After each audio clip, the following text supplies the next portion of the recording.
નમસ્કાર, શ્રી સરસ્વતી સંગીત ક્લાસીસ વિસનગર, જિલ્લો મહેસાણાથી હું હરીશ પ્રજાપતિ આપ સર્વેનું હાર્દિક સ્વાગત કરું છું.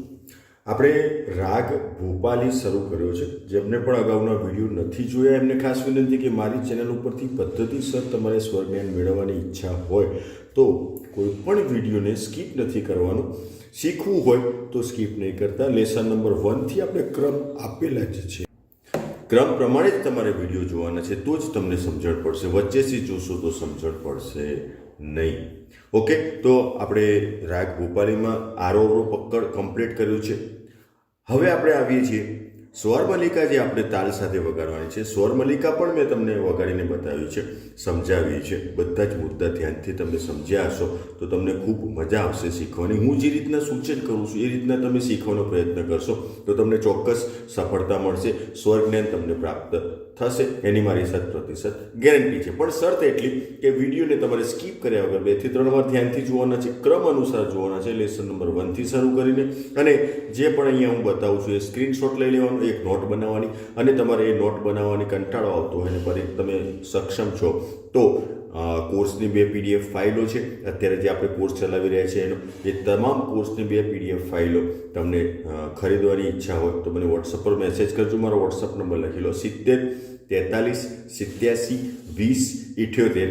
હરીશ પ્રજાપતિ, વિસનગર, જિલ્લો મહેસાણા. ઓકે, તો બીજી વસ્તુ, પદ્ધતિસર શીખવામાં પણ જો તમને વિડીયોઝ ક્રમ અનુસાર ના મળતા હોય, તમને શોધવાનો કંટાળો આવતો હોય યુટ્યુબ પરથી, તો આપણે વોટ્સઅપ કોર્સ અવેલેબલ છે.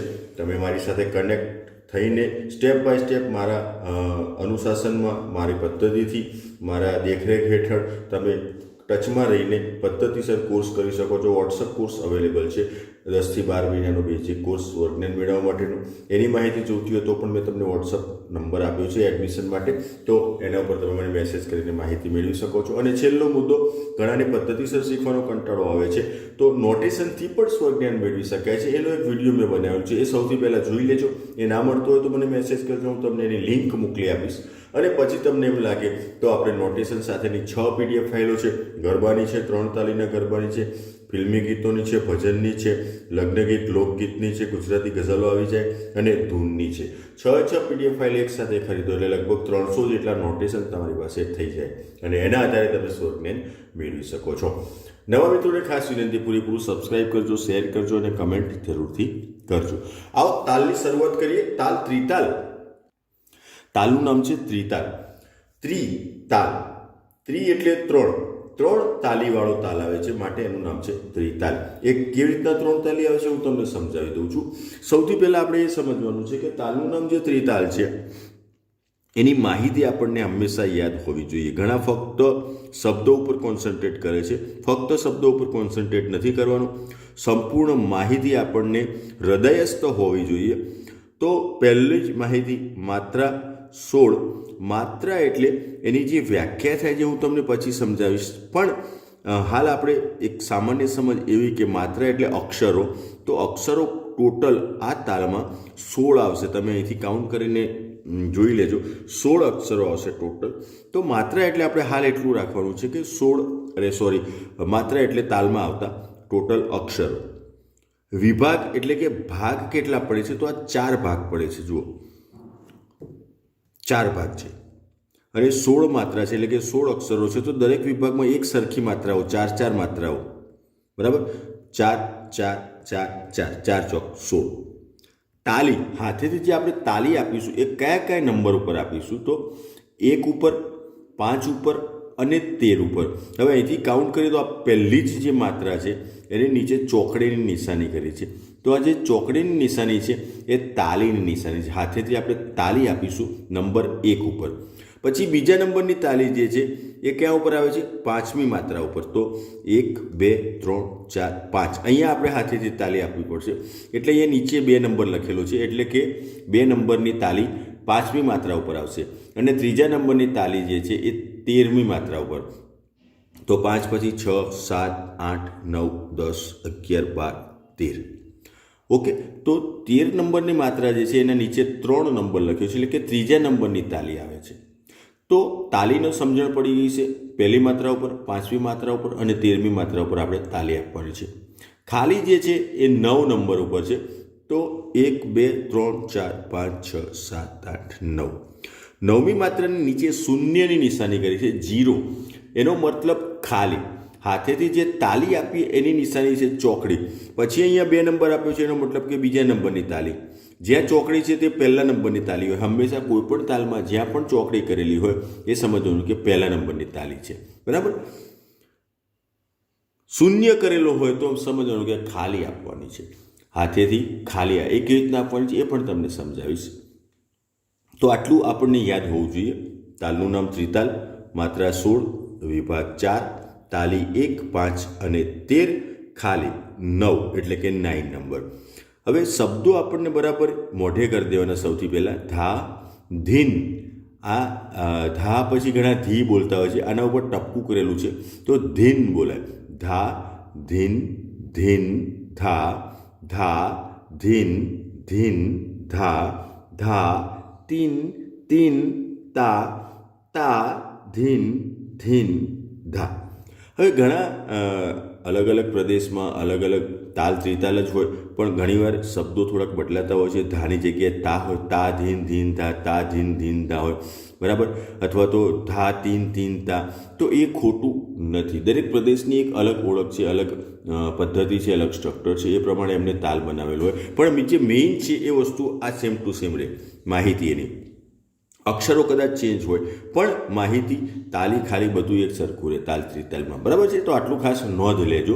ઘણા એવું પૂછે કે ભાઈ સર આમાં તો આ રીતના તાલ આપેલો છે તો એ સાચો કે ખોટો? એ સાચું જ છે. ઘણા નાધીન ધીન ધા, નાધીન ધીન ધા લેતા હોય છે ત્રિતાલમાં, તો એ બધું જ સાચું. ફક્ત એનું સમાનતા શું રહે કે માહિતી જે છે બધી એક સમાન રહેશે. જ્યાં તાલી છે, ખાલી છે એ પણ એક સમાન રહેશે, ભલે અક્ષરો થોડા ચેન્જ થાય. તો આટલું ખાસ નોંધ લેજો. હવે આપણે તાલ ત્રિતાલમાં હાથેથી તાલ આપવાનું હું તમને બતાવવાનું છું આજે. પછી આપણે એની થિયરી આવતી વખતે લઈશું કે વ્યાખ્યાઓ જે સમજવાની છે એ પણ ખૂબ જરૂરી છે. જો તમે પદ્ધતિસર શીખો છો અને ભવિષ્યમાં તમારે આ નોલેજનો ઉપયોગ કરવો છે તો સમજણ હોવી ખૂબ જરૂરી છે. અને સમજ્યા પછી એને યાદ રાખવું સરળ થઈ જાય. જો ગોખશો તો યાદ નહીં રહે, સમજીને હંમેશા યાદ રાખજો. હવે તાલ ત્રિતાલ હું તમને હાથેથી આપીને બતાવી દઉં છું. સૌથી પહેલાં આપણે યાદ રાખવાની છે માહિતી. માહિતી પ્રમાણે ચાલવાનું છે. હવે 16 માત્રાઓ છે તો પહેલાં હાથેથી 1 2 3 એ રીતના ગણીને આપવાનું છે. જો પહેલી 4 માત્રા જે હતી તો પહેલી ઉપર તાલી આવતી હતી તો 1. બરાબર. જો 1 2 3 4. આ દરેકમાં સેમ. હંમેશા લાઇનસર કાં તો ત્રીજા નંબરની આંગળીથી લાઇનસર મૂકો, કાં તો પહેલા નંબરની આંગળીથી લાઇનસર મૂકો. આ રીતના જ આંગળીઓ મૂકવાની. પહેલાં વચ્ચેની મૂકો, પછી પહેલી મૂકો, પછી પાછળથી મૂકો. એ રીતના કરવાનું નથી. આ પહેલો મુદ્દો ધ્યાનમાં રાખવાનો છે. તો પહેલી 4 માત્રામાં 1 2 3 4. 5 ઉપર તાલી છે.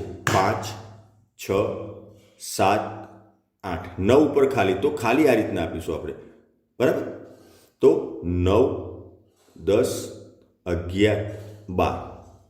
13 ઉપર તાલી છે તો 13 14 15 16. આ એક મેથડ છે યાદ રાખવાની તાલને. આ રીતના સૌથી પહેલાં યાદ રહી જાય, પછી શબ્દો સાથે આપીશું. તો આ સળંગ આપવાનું છે. જુઓ, એક ધારી ગતિ હોવી જોઈએ. 1 2 3 4 5 6 7 8 9 10 11 12 13 14 15 16. એક ધારી ગતિ એટલા માટે કે તાલ છે જ એટલા માટે. તાલનો મતલબ જ એવો થાય છે કે ગણિત. તાલનો મતલબ ગણિત, પણ સમયની સાથે ચાલતું ગણિત. સમય, ધારો કે સેકન્ડ કાંટો ચાલે છે, ટીક ટીક ટીક, તો એ એક ધારી ગતિ છે. એક ધારી લય છે. લય એટલે એક ધારી ગતિથી ચાલવું.